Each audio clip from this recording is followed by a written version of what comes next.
when there are moderators for these events, they say, we want to introduce our speakers, but of course, as you know, the speaker does not need a long introduction. In my case, I will say our speakers are amazing and we will have a wonderful, wonderful conversation. And I don't want to bore you with all the amazing awards they have gotten. Suffice it to say that if you have seen any of their films, you've fallen in love with their films, and you've seen all of their films on long weekends. I know a lot of the people in this room, and I know we haven't watched The Wind That Shakes the Barley once, but maybe 3, 4, 5 times. And we still watch it now. So, without further ado, I want to get us started, and I think Paul and Ken just came from a very wonderful speaking engagement at the Lightbox, and I wanted to ask you guys how that went and what happened there. Yes. Well, first of all, thanks for asking us to come. It's a real pleasure, and it's probably going to be the nicest thing we've done in the last few days. So. The other thing, yes, the meeting at the Lightbox was interesting. Because we had a conversation with Michael Moore, and he was I have to say he was terrific. We hadn't met before properly, and he was very unassuming and a very genuine guy, and we had a really good conversation with him. And we'd been contacted a couple of days earlier by the Justice for Janitors campaign. They had an interesting story to tell us, that the company employed by the film festival in the Lightbox was a non-union company that was paying below the proper wages and that was in trouble for, or allegedly, stacking people against the law. So we were very pleased to be able to ask one of the organisers, a guy called Diego, to come up on stage and to explain to the audience why from the film festival was not behaving properly, they should kick out Impact and get a union organised company.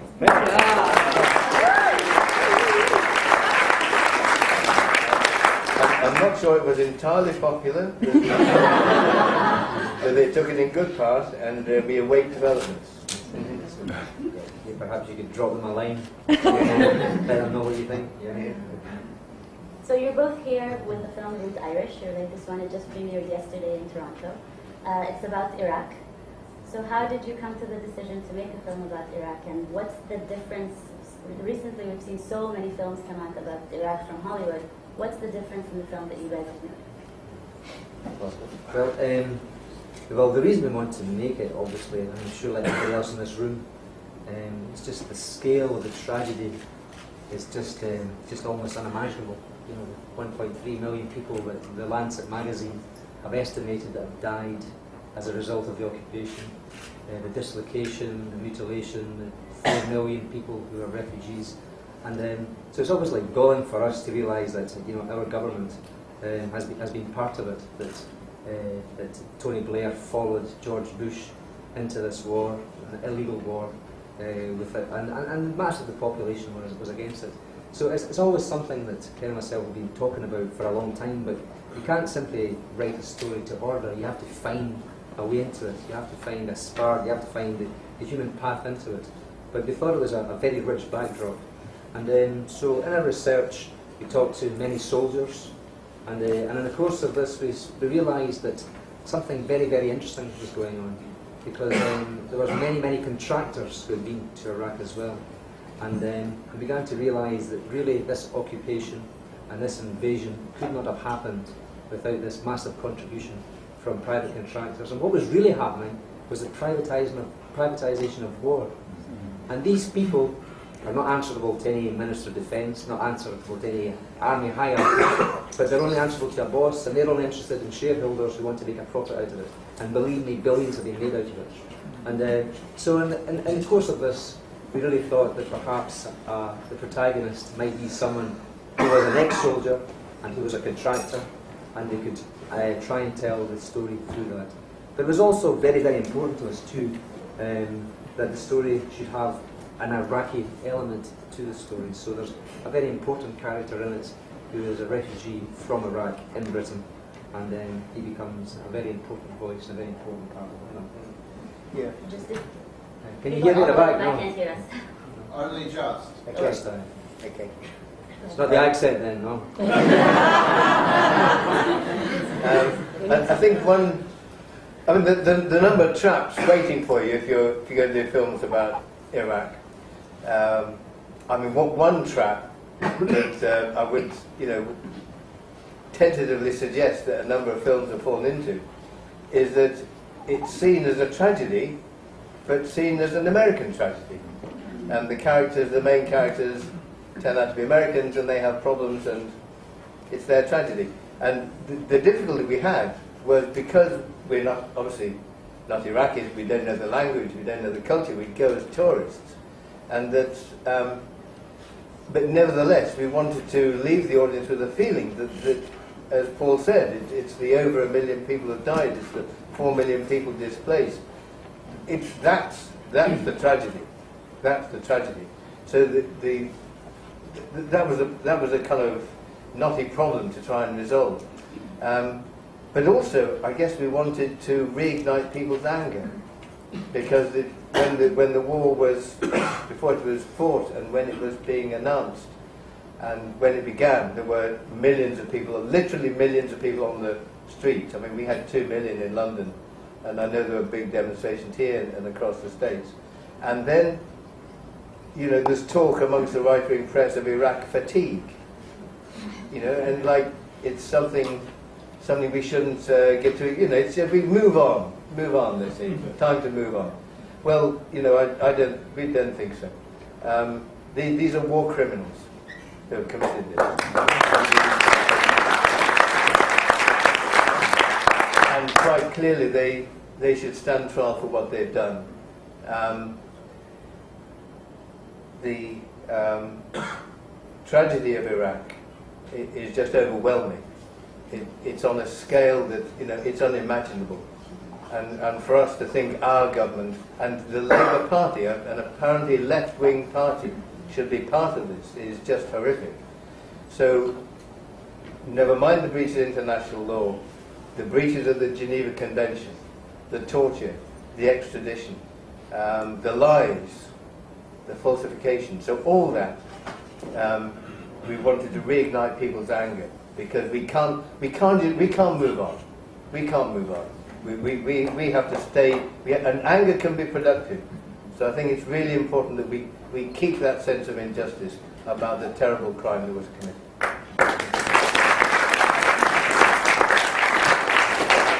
In programming for TPFF this year, there were many films on Gaza. But what we saw in watching many of them was there were foreign cameras going into the Gaza Strip and filming for long periods of time just massacres and bodies. You've dealt in your film with Arabs and Iraqis, and you haven't portrayed them in that way. How did you deal with that in the making of the film, to try and not do the stereotypical way Arabs are portrayed in these films all the time?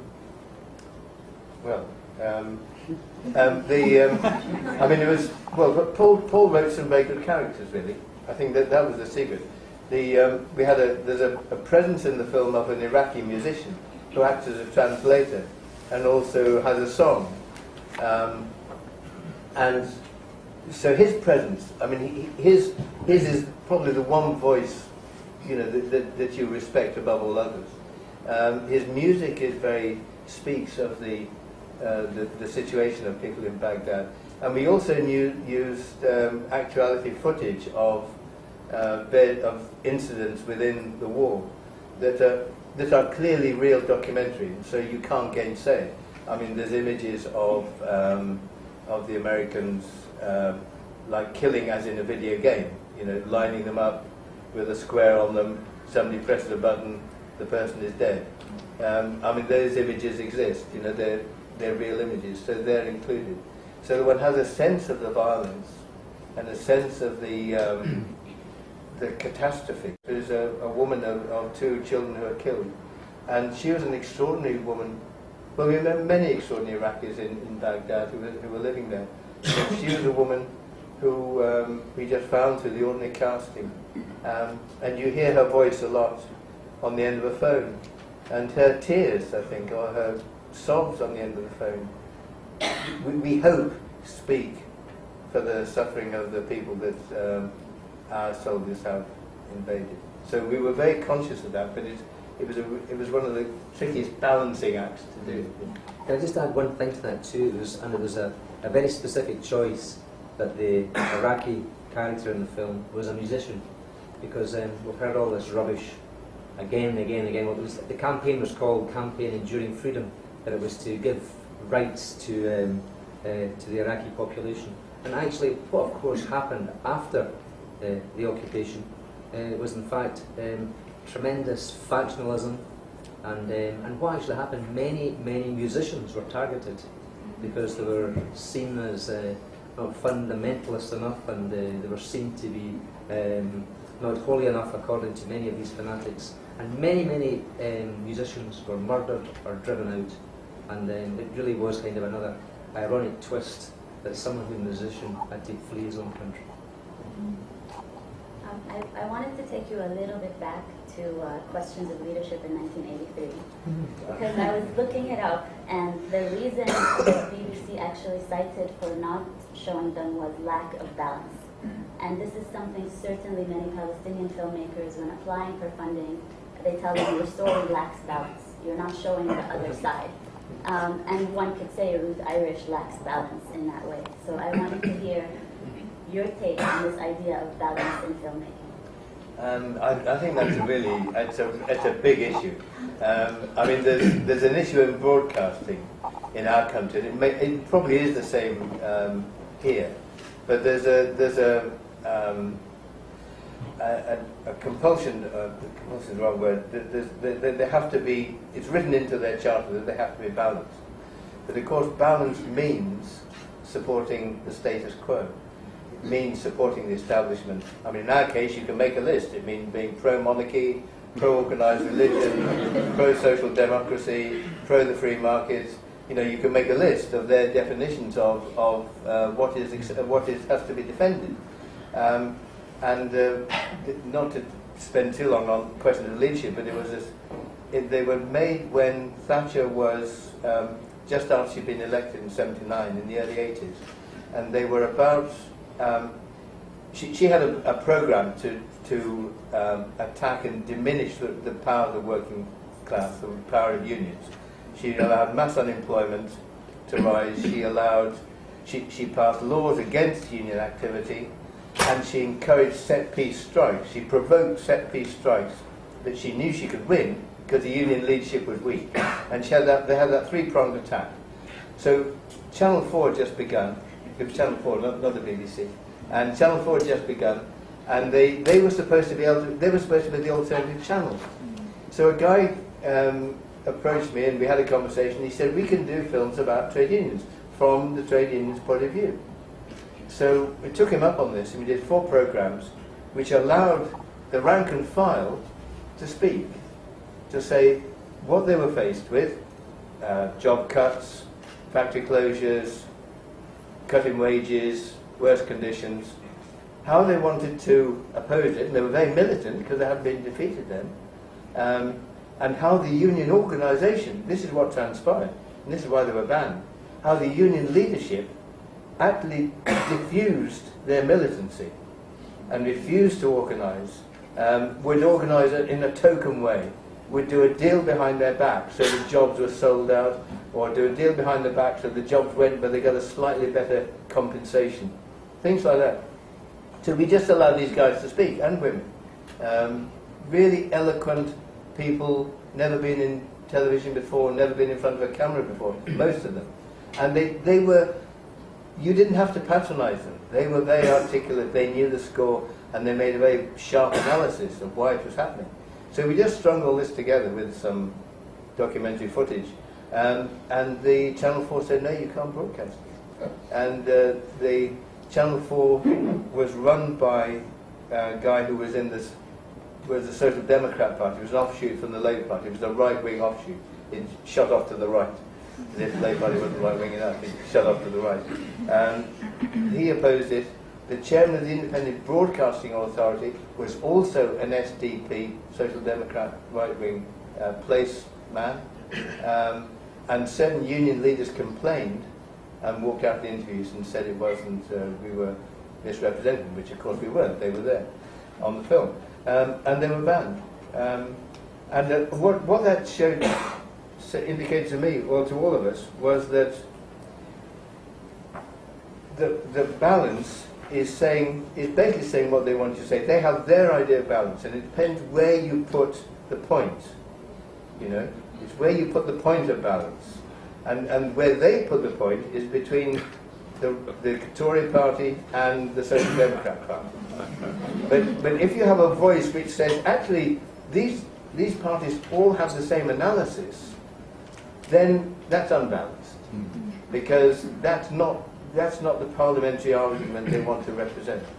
And I said, these people you have never heard these voices before. So how was everything else balanced if these were never on the air? Oh no, they were not. And so we had this extraordinary charade. It went on for a year. It went on for a year. And they cut the programme from 4 to 3. They cut them from 3 to 2. They made an extra programme. And at the end of the year, they said, we're still not going to broadcast them. And I'm sure you have the same thing with the Zionists and with the Palestinians, because their point of balance is the Israeli ambassador, the BBC correspondent. You won't get the Palestinian is on maybe once out of 10 times for the Israeli.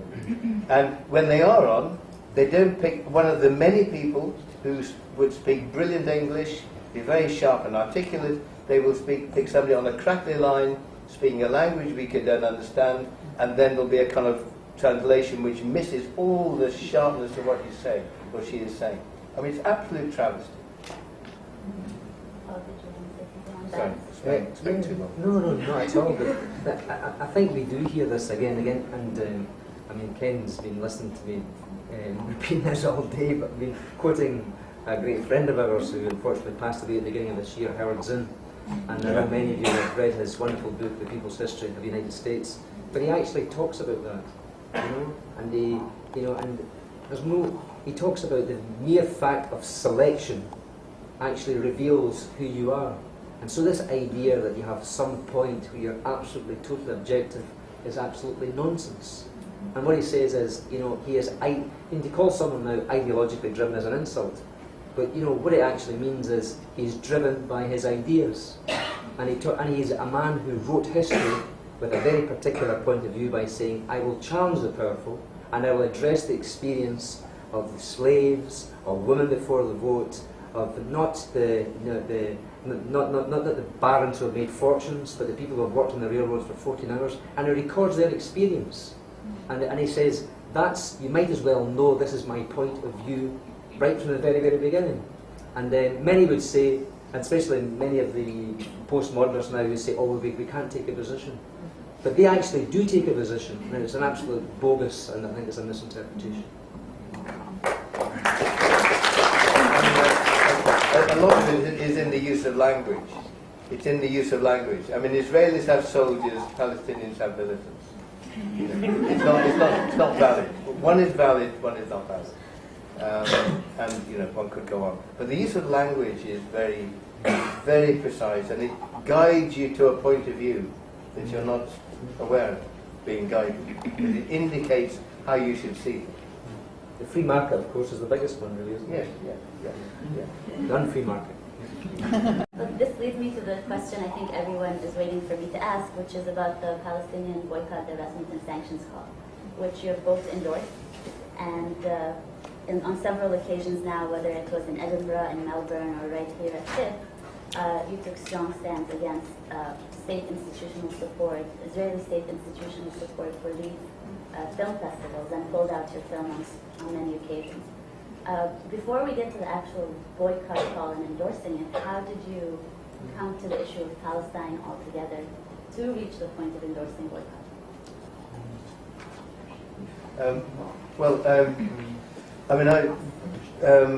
I mean, I was, I guess, like many people, aware that there was a situation going on when I was younger, and so I didn't know the full story until I was asked to direct a play in the theatre. And I'll try and keep this story very short because it could go on. But it was a play. It was a play called Perdition, and it was written by a writer called Jim Allen, who I'd worked with a lot. And it told the story of the last months of the war in Hungary, and of how 500,000 Jews had been taken from Hungary to the camps and exterminated. And it asked the question, how was this possible? When Germany was losing the war, when a lot of people, 500,000 people is a lot of people, how did they manage with a skeleton of a few people? Because most of the German military were obviously engaged in fighting. How did they manage to get them all on the train? And of course the story is, which I guess many people here will know, that a man called Kastner masterminded an agreement with Eichmann that a train would leave with some chosen people on. Maybe the numbers vary. Some people say 1,500, some people say 10,000, but some thousand people say, would leave and would go to Palestine. And in return for that, some Zionist leaders would pass on the instruction to get on the train. Shocking story. Shocking story. Jim wrote a play about this. It was destined to be produced at the Royal Court Theatre. If anyone knows the Royal Court Theatre, it's probably the most famous small theatre in London. I mean, it is par excellence the writer's theatre. It's where the writer is king. You know, what the writer needs to say should be said. A week or so before we were due to go on, the director of the theatre gave the script to somebody who was a known Zionist, who was a Holocaust survivor, and he read it, and they began a campaign which resulted in articles in all the main papers. Extraordinary campaign. Within days, every paper carried like a full-page article right in the centre of the comment pages, denouncing this. They never managed to find the big issues wrong. I mean, you know, they might carol and say, well, the number was wrong, or this very small point here. But the substance of the story was never challenged. But it was criticised. Of course, it was anti-Semitic. And in the end, it was the theatre backed down, and it was banned. And it was read later at the Edinburgh Festival. We did a reading. And it has been produced since, when the Zionists kept absolutely quiet. They went from total opposition, kill this, and they killed it, to total silence, said nobody would know about it, and there would be no fuss. But the power of that lobby was just took my breath away. I mean, we've been dealing, as I was talking, we've been dealing with right-wing trade unionists, you know, and they can kick up a fuss, and the Labour Party, they can kick up a fuss. But this was something else. This was something else. And from that day on, I said, well, I've got to find out what's the issue here. And then, of course, the story comes out, and the stories you know far better than I do, I'm sure. Then the story comes out, and then you realise, hey, there's something very wrong here. When a state that is founded on race has such power. And from then on, I mean, my mind was made up of it. Well, I suppose there's been so much coverage of the injustices that have taken place, and what has always taken my breath away, I suppose, is just the constant resolutions passed by the United Nations, the General Assembly, the Security Council, and I suppose what's always really amazing is to see international law on the one hand interpreted, decisions made, people come to conclusions, they debate them, and then they are absolutely, totally ignored. I mean, that really is quite remarkable. And especially when the United States and Great Britain keep on saying how we must respect the rule of law, how we must respect international law, but it's only when it suits them. I mean, and the gap between international law and what is on paper and its implementation has become broader and deeper and wider, and little wonder you know, so much of the world now looks to the West and say you're just great, big, giant hypocrites. We can't, I mean, it's just so obvious. And even there, just 3 days ago, we saw it happening once again. We saw Hillary Clinton, you know, with Abbas and Netanyahu. They said, this is the time, and these are the leaders. Who is she to say these are the leaders? You know, she thinks Superman, she thinks she's Superwoman, does she think she's in a Hollywood movie or something like that? You know? It's like she totally ignores the entire United Nations, the General Assembly, years and years of resolutions, and then she decides what's going to happen. And the hubris and the arrogance and the stupidity is just breathtaking. And then, of course, you know, Gaza is sitting there like the elephant in the room. They're not referred to. They're not even... And what's absolutely terrible as well, I saw the BBC News report just the other day, and they didn't even mention it. You know, and how can they expect peace when they dictate the terms that way? So, I mean, anybody with half a brain and an imagination, I suppose is just, you know, just amazed at the massive bias and how they set the agenda. So, in terms of BDS, you pulled an Eric movie from Melbourne. You refused to show up to Haifa Film Festival. Last year you signed on to the Toronto Declaration. What has all this activity meant to you? Well, it's the important thing is to operate in the field that we're in, to show solidarity as best we can with the Palestinian people. And it has to be made very clear, and it always is made very clear. This is not a boycott against individual filmmakers. It is against the involvement of the state.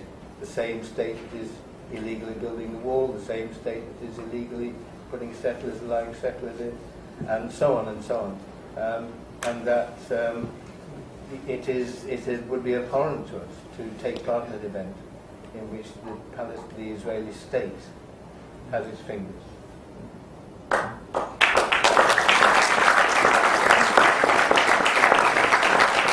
It's really been funny how this has been reported. I mean, especially, I think his name was Mr. Moore, as if you were determined to censor Richard Moore. Not Michael. Richard Moore, but you know, the tone is that we're trying to censor, you know, other filmmakers, and again, it's just twisting the reality so much. Listen, I mean, it breaks my heart to see somebody who's made a film, who's worked on a film. I know how much effort it takes, even to make a bad film. That's a lot of effort. And I'm leaving myself open to criticism there. But I mean, we are faced in a situation where grassroots organisations in the West Bank and in Gaza are saying, we have suffered this, we have no voice, they're ignoring international law, and we have debated this with our grassroots organisations, and we were sent lists of all the organisations, and I take it and trust that there's been debates and there's a democratic reflection of grassroots opinion. And when they ask us to support them, you have a choice. Do you say no, or do you say, well, or we don't care?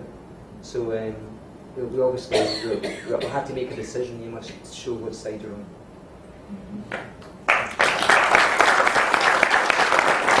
Being on the side that has faced censorship often, many times when we speak about the boycott, the first thing they say, as you just mentioned, is you're trying to boycott other people. Artists should never boycott art. What do you say to that logic?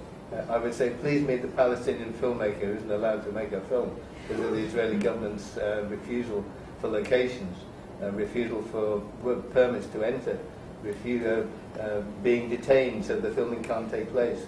I mean, that's real censorship. The Israelis, I mean, we know several instances of a very good filmmaker called Anne-Marie Jassir, made a very good film called The Salt of the Sea. The difficulties that were put in her way to stop her making the film that she wanted to make by the Israeli state, that's real censorship. I just, when this event was first publicized and I put it out there, I got about 30 to 40 emails from Palestine, people asking me to ask you this question. So if you want to hit me after I ask it, it's all right. But everyone is saying, you've gotten so close to the Middle East that now you've filmed in Iraq. When is the film about Palestine?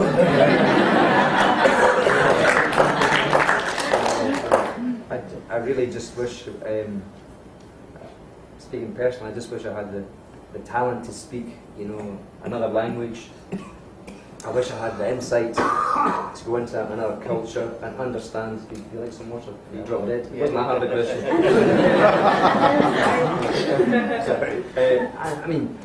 I mean, the great problem, unfortunately, is that there are many very vibrant and important issues to deal with, but unfortunately, we're limited by the talent or lack of it by the people who make the films. And what really should be, you know, I would say to your friends back in Palestine is that they should be making it, you know, and then they need the support. But it's like the young people you mentioned, when they put in a report, put in an idea, they say there's not a lack of balance. I think what we'd like to do is to support them to make their own films, because I as a writer would never have the insight or the understanding or the depth of knowledge or be able to capture the subtleties or the contradictions that they would be able to do. So I wouldn't dare make it for these reasons. And but what would be wonderful to do is to be able to support them to make their own films.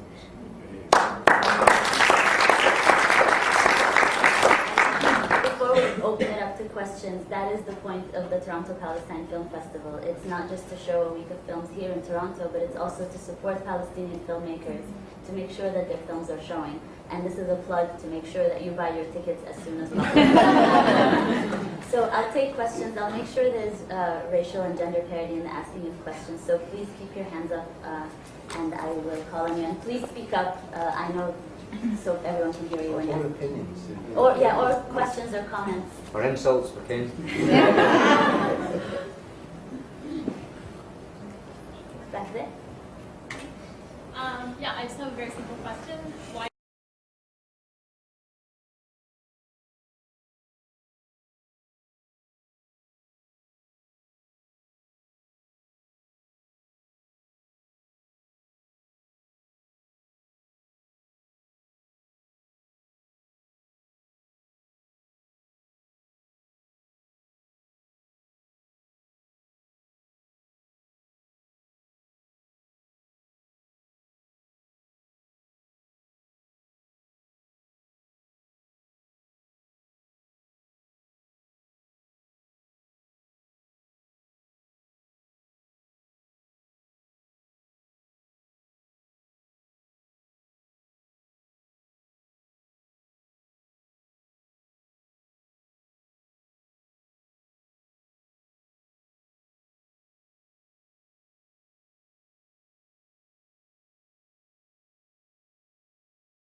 historically, a lot of filmmakers have tried to choose an aesthetic that can promote social change. So people like Eisenstein or writers like Upton St. Clair have used realism, for example. Brecht was very concerned about how theater can be used as a way to encourage critical thinking. So can you tell us how your style, your aesthetic has changed over time and what you think is most effective in terms of achieving social change through film, and with the example of your current film, how have you used? Well, this is a big question, really. I think in a way you can construct a theory, but then there's a point when your instinct comes into play, your gut feeling about just responding to images, responding to the people you see on film. And when I was a student, we did a lot of Brecht, and I still like his writings very much. But I feel that at times he got into a little bit of a fetish, really. Not Brecht's fault, but it's the people who were doing it. And I always find that I respond to recognizing people, recognizing their dilemmas, having a solidarity with the characters on the film, feeling like that's me, and that's me in that character, that's me in that character, and that's it's not a kind of immobilizing empathy. It's a feeling of solidarity with people, or understanding with people, sharing their experiences. And then if you see a story in which you have a sense of where you might be in it, then just seeing it told gives you an objective perspective on it, so that you can then evaluate it. If it happens in your own life, everything is too near. You have no perspective. If you see it in a narrative, in a story, then it's more easy to have a perspective.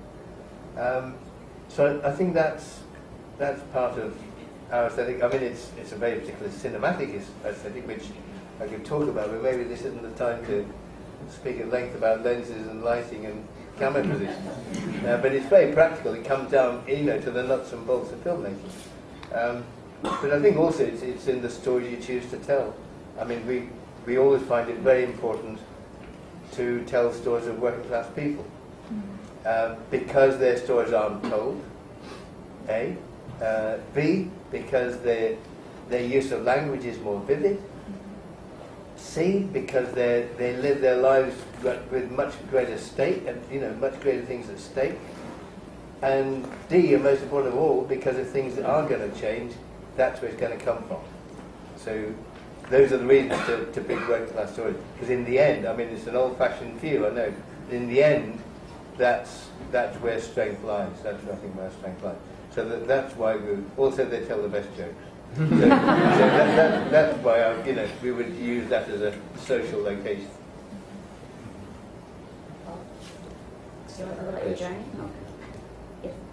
I've always thought that in your films you've been able to sum up really difficult ideas in a very quick way, like in The Wind That Shakes the Barley.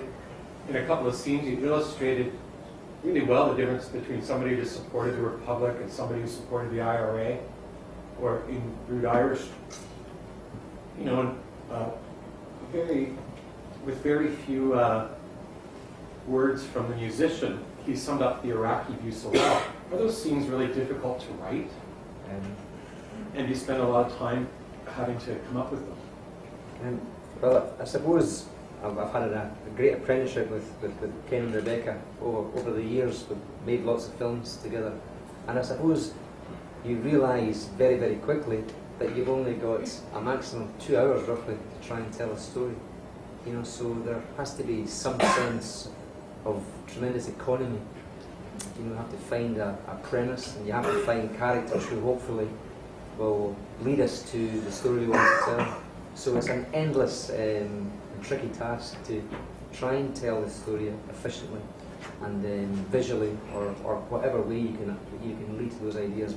And hopefully some sense that the story is there, but underneath there's a big shadow, and you imply things rather than spelling things out, because there's a great difference between telling a story and having a a political platform or a documentary, we have to try and find the characters so that everything that unravels is truthful to their point of view.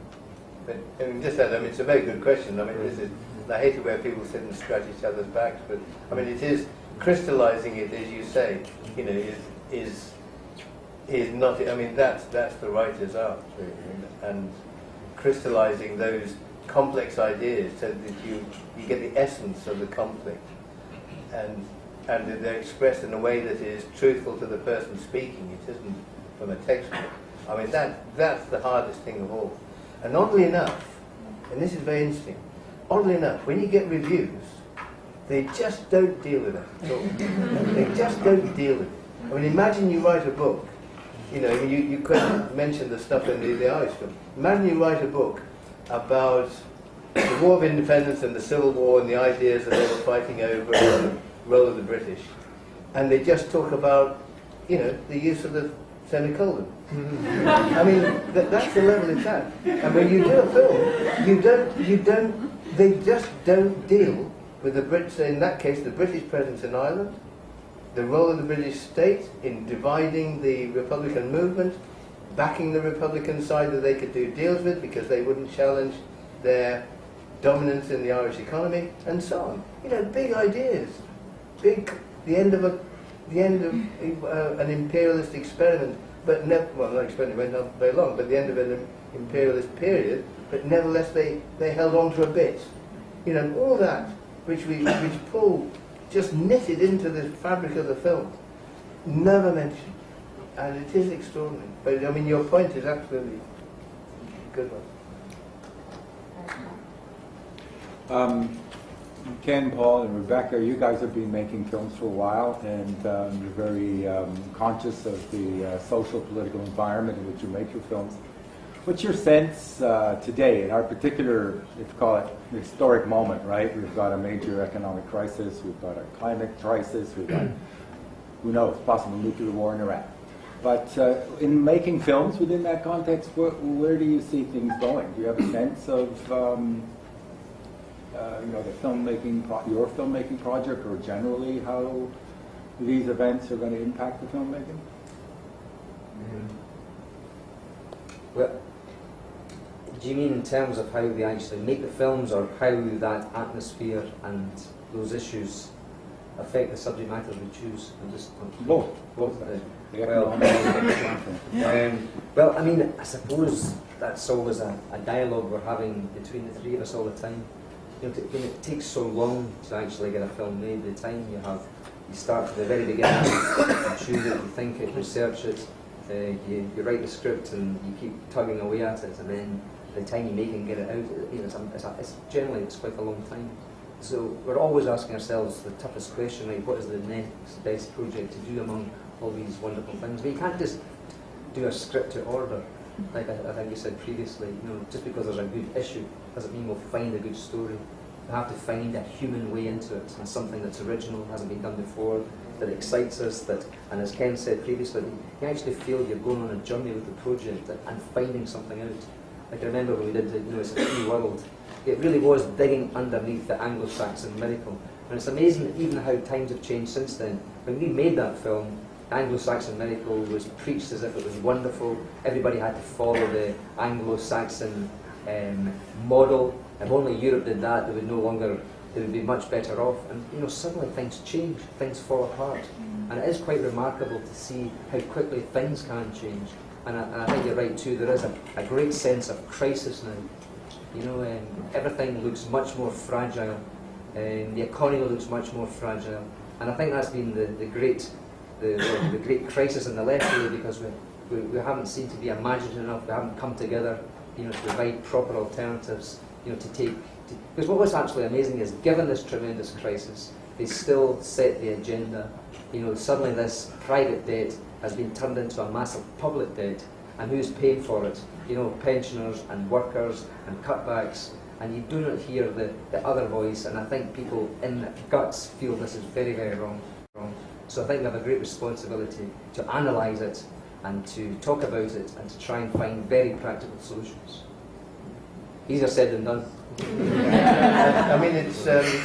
I just had one thing. I mean, what Paul said, of course, I absolutely agree with, and it's a very pertinent question because I don't know about you, but you do feel the sand shifting under your feet. You know, is there going to be a planet around in another 100 years to pass on to the grandchildren or their grandchildren?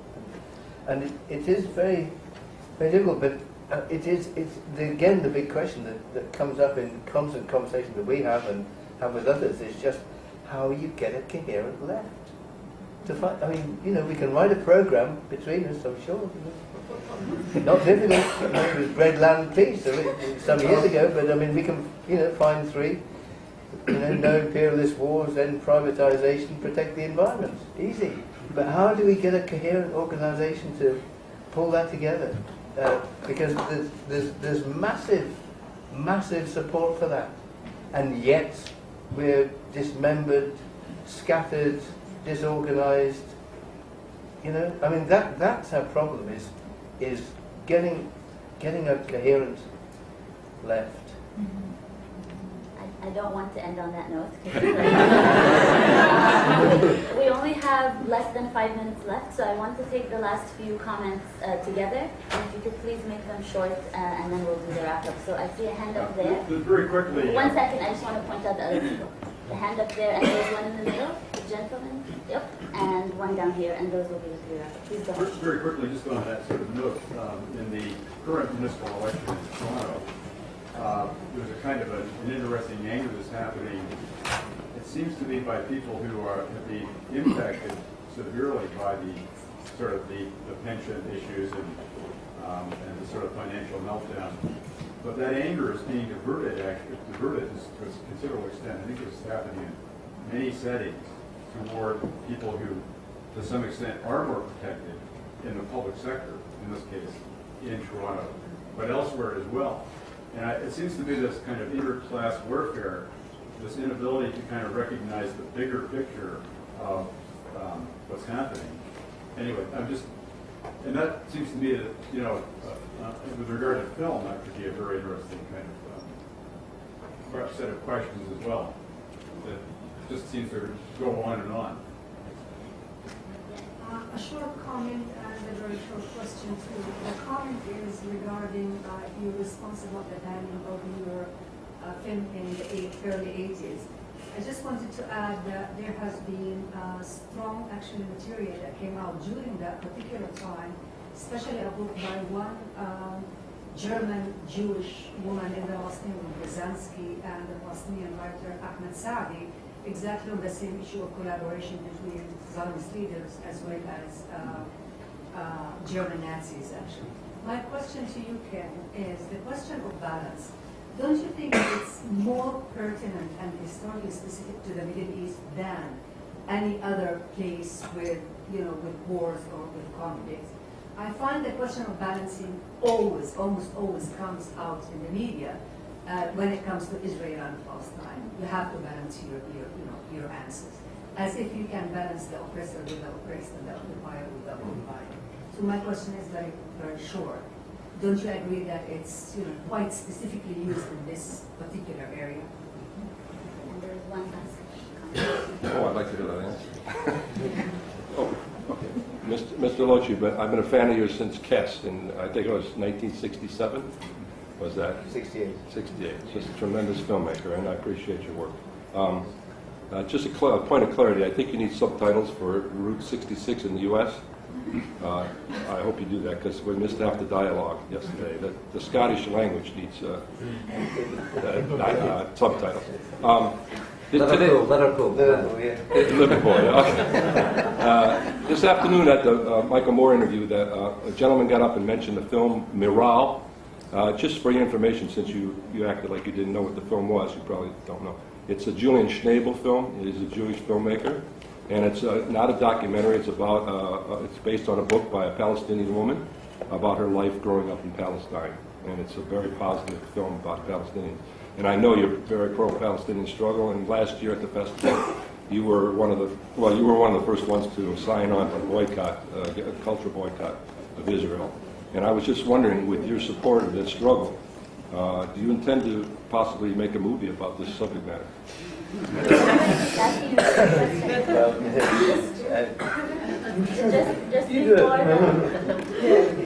before the wrap-up answers to these questions, I want to say that many of the drafters of the Toronto Declaration are actually in the room, and other people who were involved in the writing and the making of what happened.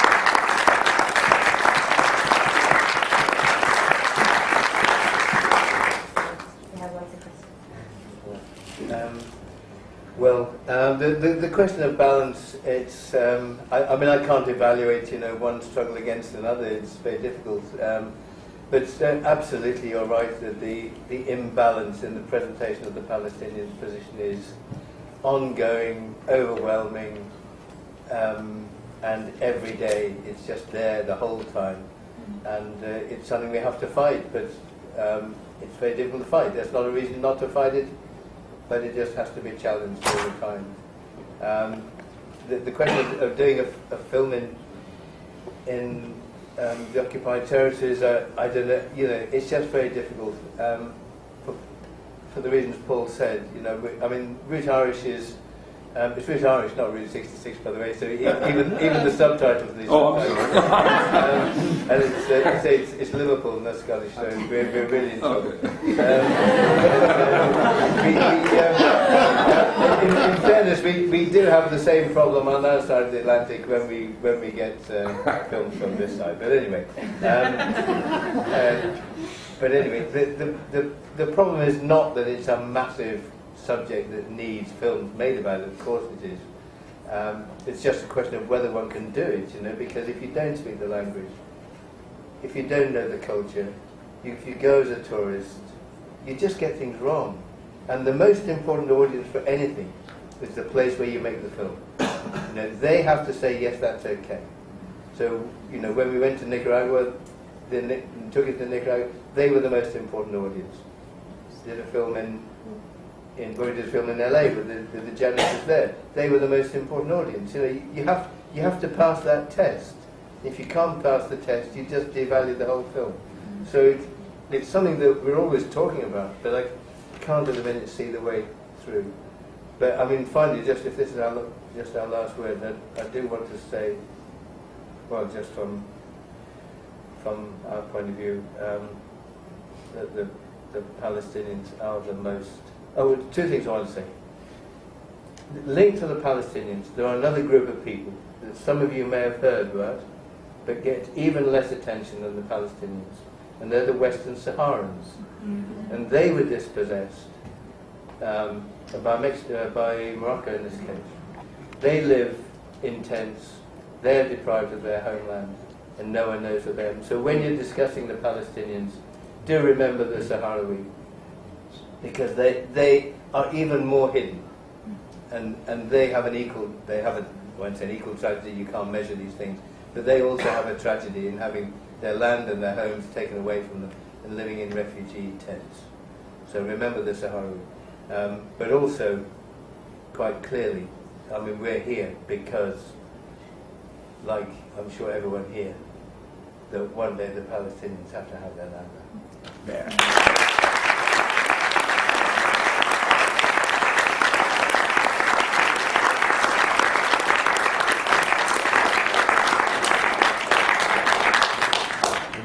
Just to say thanks to everyone for coming along. Thank you for supporting our films. Thanks for this great debate. It's really wonderful to have this debate, and thank you for everybody, for all the organisation, and for the lovely invite. Thank you for your film.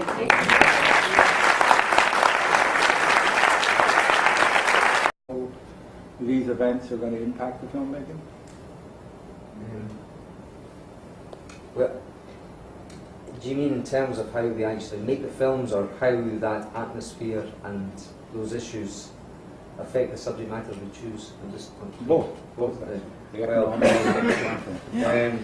I mean, I suppose that's always a dialogue we're having between the three of us all the time. When it takes so long to actually get a film made, the time you start at the very beginning, you choose it, you think it, research it, you write the script and you keep tugging away at it, and then the time you make and get it out, it's generally quite a long time.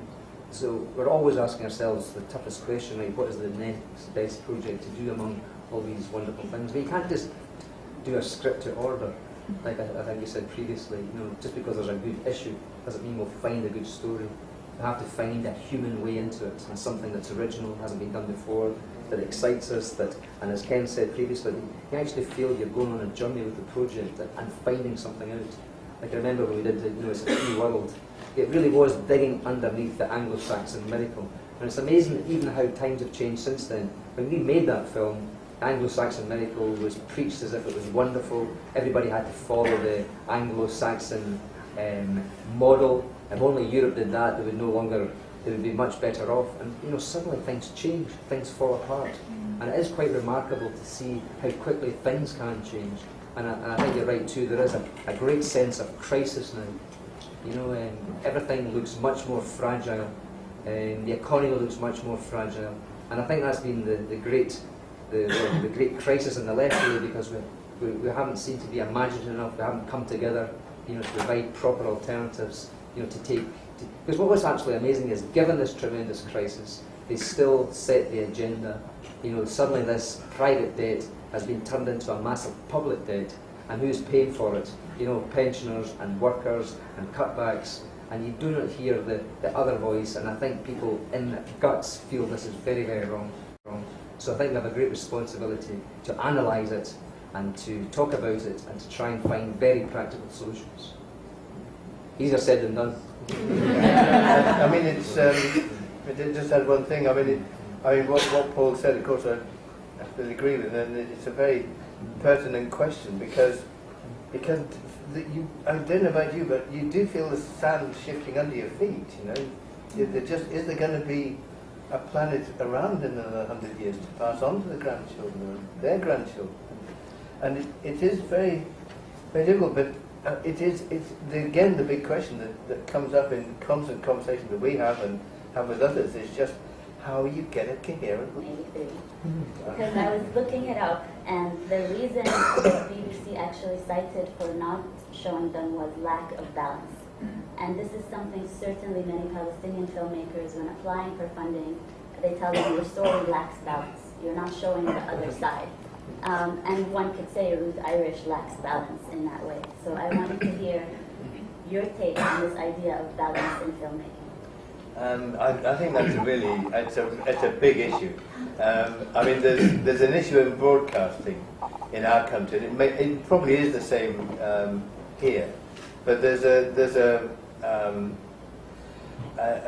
compulsion. Compulsion is the wrong word. They have to be. It's written into their charter that they have to be balanced.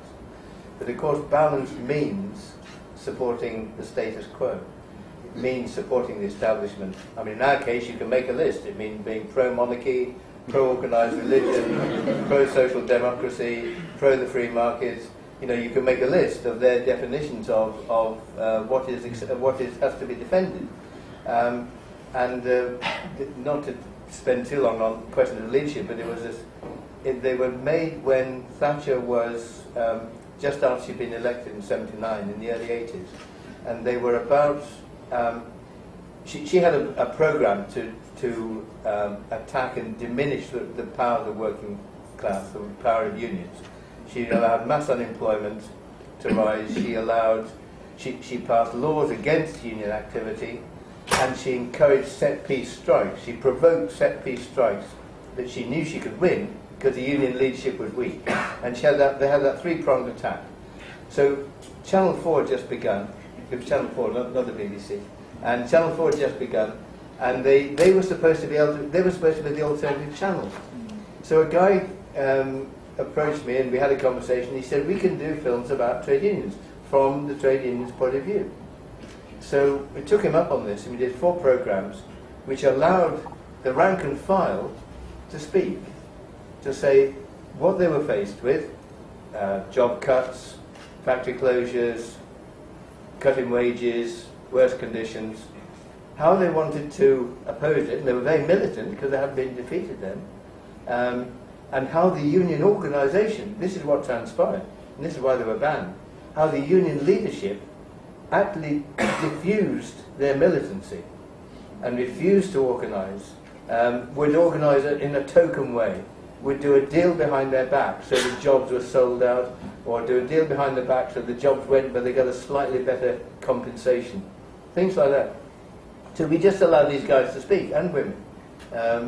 Really eloquent people, never ability to analyse it and to talk about it and to try and find very practical solutions.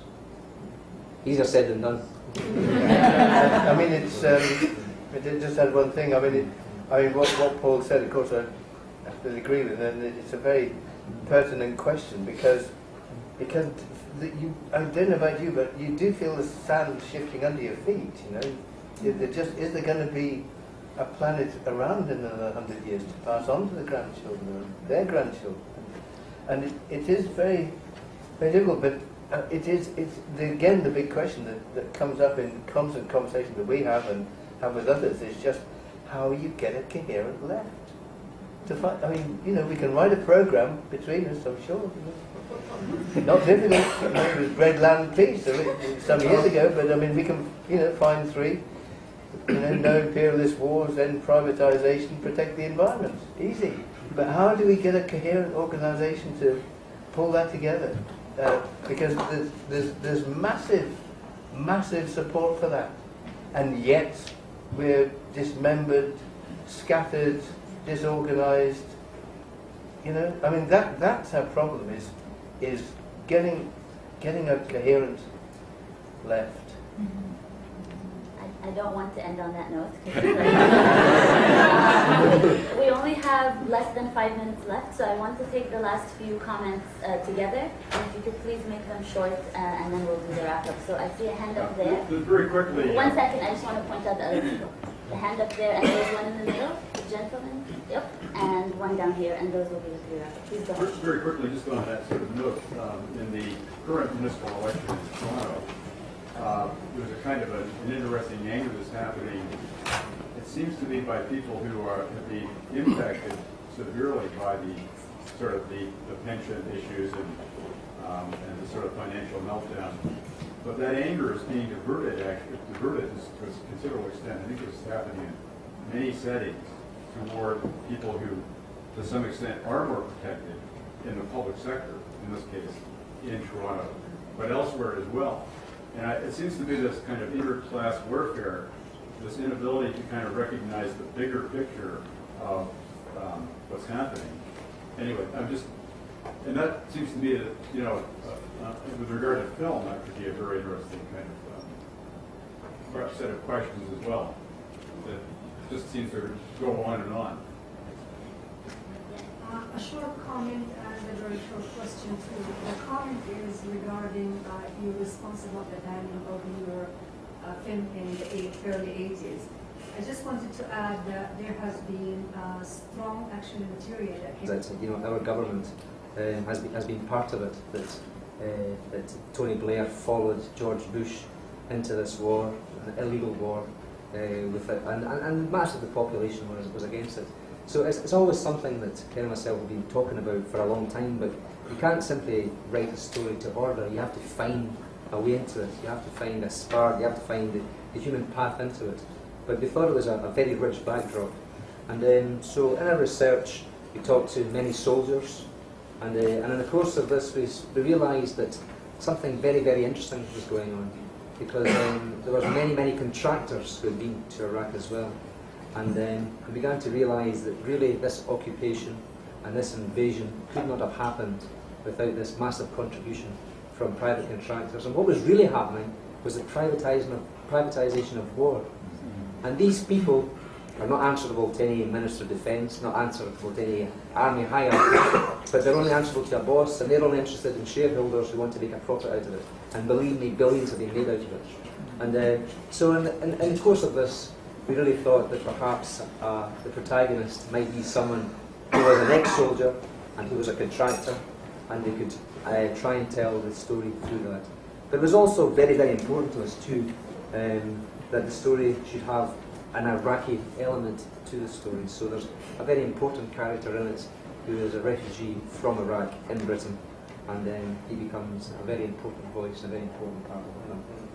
Yeah. Just Can you hear me in the back? I can't hear us. Are they just? Okay. Okay. It's not the accent then, no? I think the number of traps waiting for you if you're going to do films about Iraq. One trap that I would, tentatively suggest that a number of films have fallen into is that it's seen as a tragedy, but seen as an American tragedy. And the main characters, turn out to be Americans, and they have problems, and it's their tragedy. And the difficulty we had was because we're obviously not Iraqis, we don't know the language, we don't know the culture, we go as tourists. And that, but nevertheless, we wanted to leave the audience with a feeling that as Paul said, it's the over 1 million people who died, it's the 4 million people displaced. That's the tragedy. That's the tragedy. So that was a kind of knotty problem to try and resolve. But also, I guess we wanted to reignite people's anger, because when the war was, before it was fought and when it was being announced and when it began, there were... Do you mean in terms of how we actually make the films, or how that atmosphere and those issues affect the subject matter we choose? Both. Well, I suppose that's always a dialogue we're having between the three of us all the time.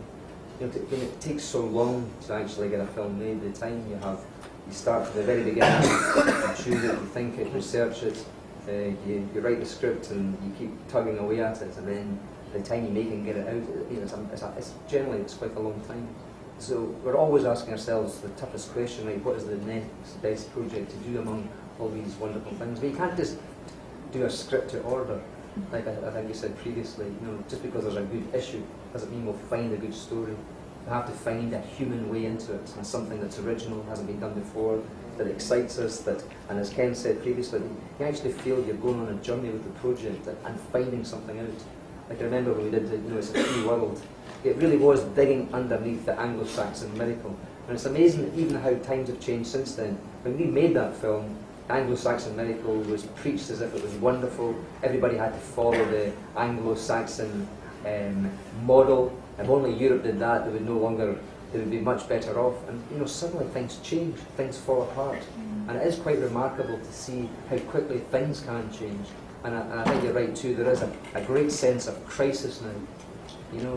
Everything looks much more fragile. The economy looks much more fragile. And I think that's been the great crisis in the left, really, because we haven't seemed to be imaginative enough, we haven't come together to provide proper alternatives, because what was actually amazing is, given this tremendous crisis, they still set the agenda. Suddenly this private debt has been turned into a massive public debt, and who's paying for it? Pensioners and workers and cutbacks, and you do not hear the other voice, and I think people in their guts feel this is very, very wrong. So I think we have a great responsibility to analyse it and to talk about it and to try and find very practical solutions. Easier said than done. I just had one thing. What Paul said, of course, I absolutely agree with, and it's a very pertinent question because I don't know about you, but you do feel the sand shifting under your feet. Is there going to be a planet around in another 100 years to pass on to the grandchildren or their grandchildren? And it is very, very difficult, but it's again the big question that comes up in constant conversation that we have and have with others is just how you get a coherent left. We can write a program between us, I'm sure. Not difficult. With bread, land, peace. Considerable extent, I think it's happening in many settings toward people who, to some extent, are more protected in the public sector, in this case, in Toronto, but elsewhere as well. And it seems to be this kind of inter-class warfare, this inability to kind of recognize the bigger picture of what's happening. Anyway, and that seems to me that, with regard to film, that could be a very interesting kind of set of questions as well, that just seems to go on and on. A short comment and a very short question too. The comment is regarding your response about the banning of your film in the early 80s. I just wanted to add that there has been strong action material that came out during that particular time, especially a book by one German Jewish woman in the Palestinian, Brzezinski, and the Palestinian writer Ahmed Saadi, exactly on the same issue of collaboration between Zionist leaders as well as German Nazis, actually. My question to you, Ken, is the question of balance. Don't you think it's more pertinent and historically specific to the Middle East than any other place with, with wars or with conflicts? I find the question of balancing almost always comes out in the media when it comes to Israel and Palestine. You have to balance your answers, as if you can balance the oppressor with the oppressed and the occupier with the occupied. So my question is very, very short. Don't you agree that it's quite specifically used in this particular area? And there is one last comment. Oh, I'd like to hear that answer. Oh, okay. Mr. Loach, I've been a fan of yours since Kess, in I think it was 1967. Was that? 68. 68. Just a tremendous filmmaker, and I appreciate your work. Just a point of clarity, I think you need subtitles for Route 66 in the U.S. I hope you do that, because we missed half the dialogue yesterday. The Scottish language needs subtitles. Liverpool, okay. This afternoon at the Michael Moore interview, a gentleman got up and mentioned the film Miral. Just for your information, since you acted like you didn't know what the film was, you probably don't know. It's a Julian Schnabel film. He's a Jewish filmmaker. And it's not a documentary. It's it's based on a book by a Palestinian woman about her life growing up in Palestine. And it's a very positive film about Palestinians. And I know you're very pro-Palestinian struggle. And last year at the festival, you were one of the first ones to sign on to a cultural boycott of Israel. And I was just wondering, with your support of this struggle, do you intend to possibly make a movie about this? The sort of financial meltdown. But that anger is being diverted to a considerable extent. I think it's happening in many settings toward people who, to some extent, are more protected in the public sector, in this case, in Toronto, but elsewhere as well. And it seems to be this kind of inter-class warfare, this inability to kind of recognize the bigger picture of what's happening. Anyway, and that seems to me that, with regard to film, that could be a very interesting kind of set of questions as well, that just seems to go on and on. A short comment and a very short question too. The comment is regarding your response about the banning of your film in the early 80s. I just wanted to add that there has been strong action material that came out during that particular time, especially a book by one German Jewish woman in the Palestinian, Brzezinski, and the Palestinian writer Ahmed Saadi, exactly on the same issue of collaboration between Zionist leaders as well as German Nazis, actually. My question to you, Ken, is the question of balance. Don't you think it's more pertinent and historically specific to the Middle East than any other place with, with wars or with conflicts? I find the question of balancing almost always comes out in the media when it comes to Israel and Palestine. You have to balance your answers, as if you can balance the oppressor with the oppressed and the occupier with the occupied. So my question is very, very short. Don't you agree that it's quite specifically used in this particular area? And there is one last comment. Oh, I'd like to hear that answer. Oh, okay. Mr. Loach, I've been a fan of yours since Kess, in I think it was 1967. Was that? 68. 68. Just a tremendous filmmaker, and I appreciate your work.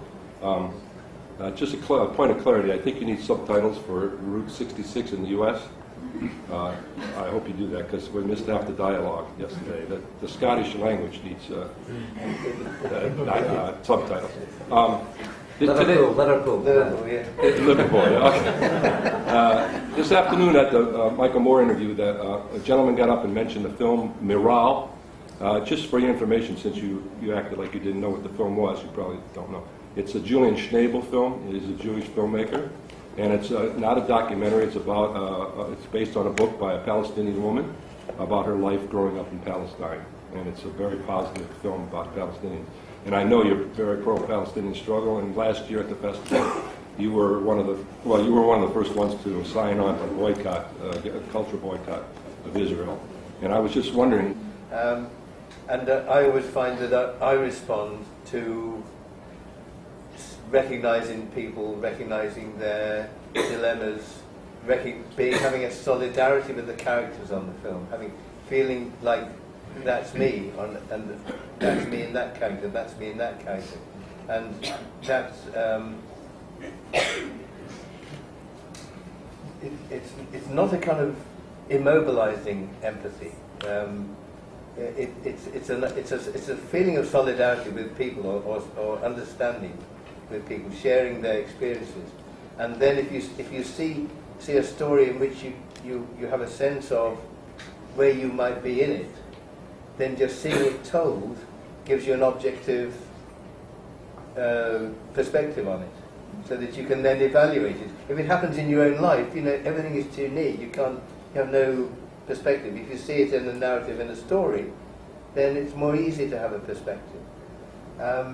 So I think that's part of our aesthetic. I mean, it's a very particular cinematic aesthetic, which I could talk about, but maybe this isn't the time to speak at length about lenses and lighting and camera position. But it's very practical. It comes down, to the nuts and bolts of filmmaking. But I think also it's in the story you choose to tell. I mean, we always find it very important to tell stories of working class people, because their stories aren't told. A. B. Because their use of language is more vivid. C. Because they live their lives with much greater stake, and much greater things at stake.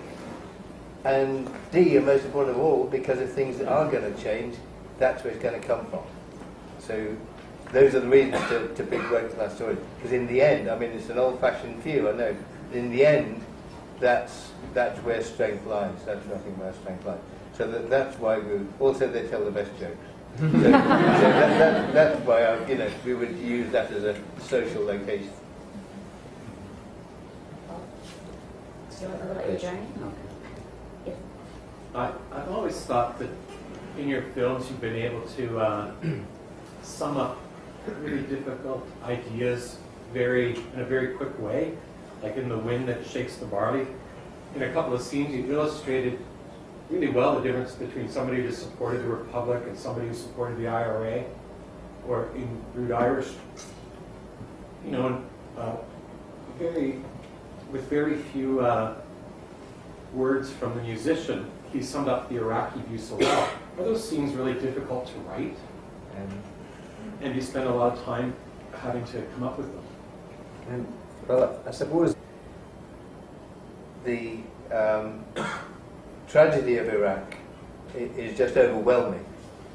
It's on a scale that it's unimaginable, and for us to think our government and the Labour Party, an apparently left-wing party, should be part of this is just horrific.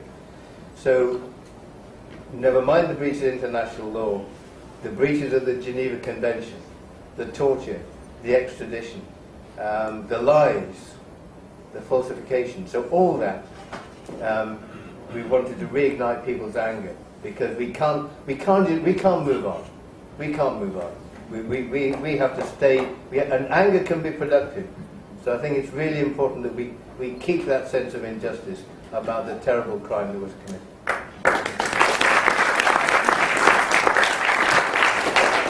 In programming for TPFF this year, there were many films on Gaza.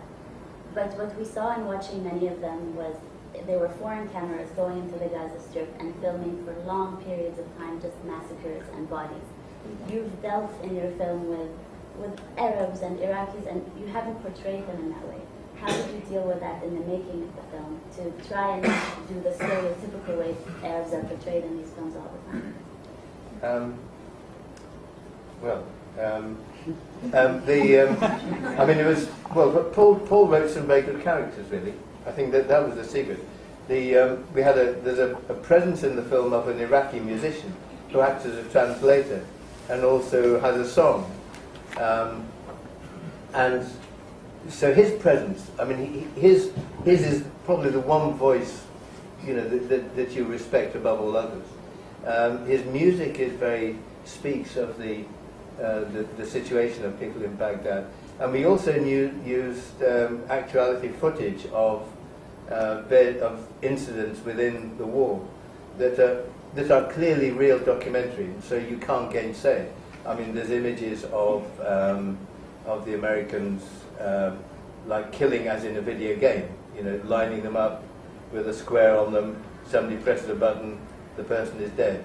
I mean, those images exist, you know, they're real images, so they're included. So one has a sense of the violence and a sense of the catastrophe. There's a woman of 2 children who are killed, and she was an extraordinary woman. Well, we remember many extraordinary Iraqis in Baghdad who were living there. But she was a woman who we just found through the ordinary casting. And you hear her voice a lot on the end of a phone.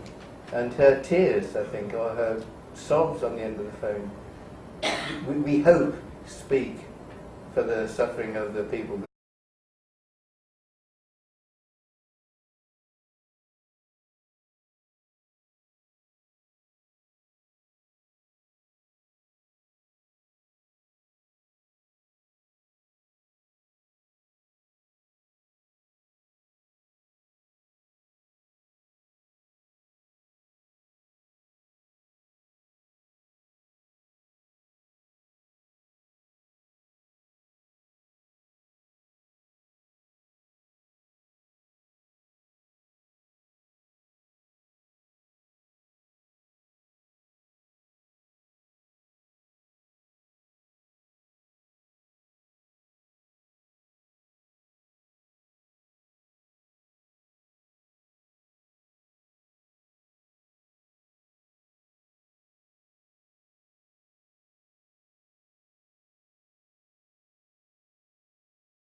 Historically, a lot of filmmakers have tried to choose an aesthetic that can promote social change. So people like Eisenstein or writers like Upton St. Clair have used realism, for example. Brecht was very concerned about how, you know, theater can be used as a way to, you know, encourage critical thinking. So can you tell us how your style, your aesthetic has changed over time and what you think is most effective in terms of achieving social change through film, and with the example of your current film, how have you used? Well, this is a big question, really. I mean, I can, in a way, you can construct a theory, but then there's a point when your instinct comes into play, you know, your gut feeling about just responding to images, responding to the people you see on film. And I mean, you know, when I was a student, we did a lot of Brecht, and I still like his writing very much. But I feel that at times he got into a little bit of a fetish, really. Not Brecht's fault, but the people who were doing it. And I always find that I respond to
was in trouble for, or allegedly, stacking people against the law.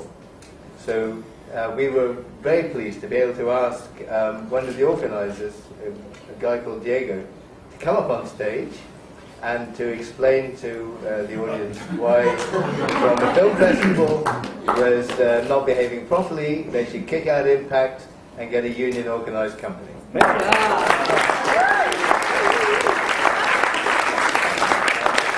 I'm not sure it was entirely popular, but they took it in good part, and we await developments. Perhaps you could drop them a line, let them know what you think. Yeah. So you're both here with the film Root Irish. Your latest one, it just premiered yesterday in Toronto. It's about Iraq. So how did you come to the decision to make a film about Iraq, and what's the difference? Recently we've seen so many films come out about Iraq from Hollywood. What's the difference in the film that you guys have made? Well, the reason we want to make it, obviously, and I'm sure like everybody else in this room, it's just the scale of the tragedy is just almost unimaginable.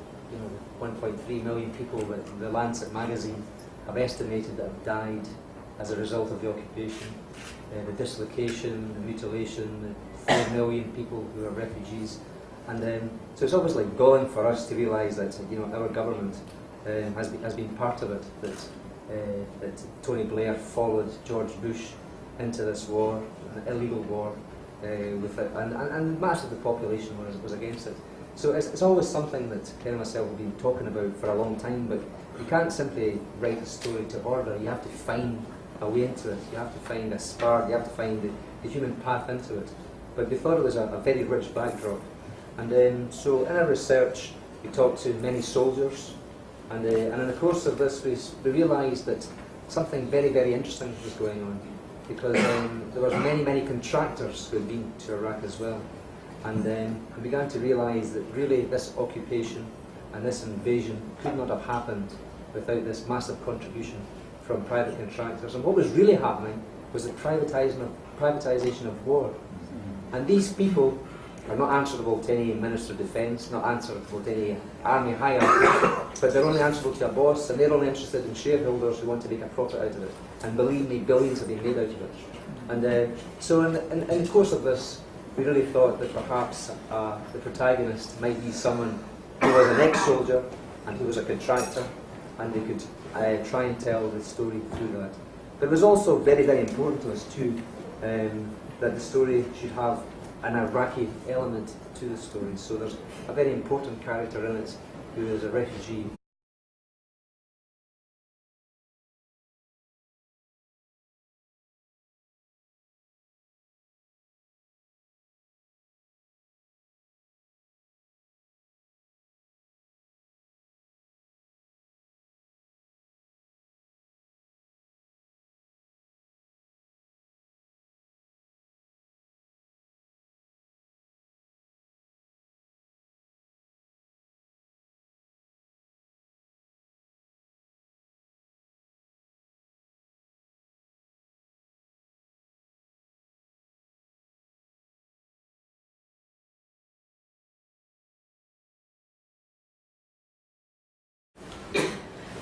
Historically, a lot of filmmakers have tried to choose an aesthetic that can promote social change. So people like Eisenstein or writers like Upton St. Clair have used realism, for example. Brecht was very concerned about how theater can be used as a way to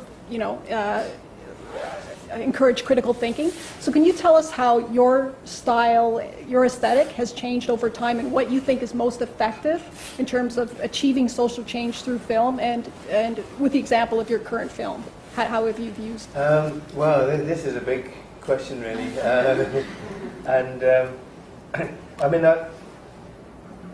think in a way you can construct a theory, but then there's a point when your instinct comes into play, your gut feeling about just responding to images, responding to the people you see on film. And when I was a student, we did a lot of Brecht, and I still like his writing very much. But I feel that at times he got into a little bit of a fetish, really. Not Brecht's fault, but the people who were doing it. And I always find that I respond to recognizing people, recognizing their dilemmas, having a solidarity with the characters on the film, feeling like that's me, and that's me in that character, that's me in that character, and that's it's not a kind of immobilizing empathy. It's a feeling of solidarity with people, or understanding with people, sharing their experiences. And then if you see a story in which you have a sense of where you might be in it, then just seeing it told gives you an objective perspective on it, so that you can then evaluate it. If it happens in your own life, everything is too near. You have no perspective. If you see it in a narrative, in a story, then it's more easy to have a perspective. So